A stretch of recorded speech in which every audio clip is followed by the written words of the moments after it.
আমরা যেটা চাইছি, দেখুন, যার রাজ্যে যার আধিপত্যে আমরা আছি, আমরা চাকরিটা পেয়েছিলাম, আর যাদের চুরির কারণে আমাদের চাকরিটা চলে গেল, সেই মুখ্যমন্ত্রীর কাছে আমাদের আবেদন, নিবেদন এবং আমাদের দাবি যে আপনি 1 ঘন্টা থেকে 1.5 ঘন্টার মধ্যে সশরীরে বিকাশ ভবনে উপস্থিত হন এবং আমাদের সঙ্গে দেখা করুন।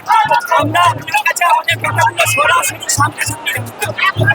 এবার যেটা হচ্ছে, দিনের পর দিন উনি এক কথা বলেছিলেন নির্বাচনে, তার পরিপন্থী এক কথা আমাদের সঙ্গে হলো। যে জিনিসটা উনি বলে দিয়েছিলেন সেটা করা হলো না। তাহলে সেক্ষেত্রে আমরা চাইছি উনি সশরীরে এখানে উপস্থিত হন, আমাদের সঙ্গে কথা বলুন। শুধু প্রতিশ্রুতি দিলে হবে না, কি পদক্ষেপ নিয়েছেন আর কি করতে চলেছেন উনি নিজের মুখে বলুন যে তোমাদের যোগ্যদের চাকরিগুলো অবশ্যই বাঁচবে, 100% বাঁচবে, তবেই আমরা এখান থেকে পরবর্তী পদক্ষেপ ঘোষণা করব। যদি না হয় আমরা আলোচনা করবো, আন্দোলন তীব্রতর হবে।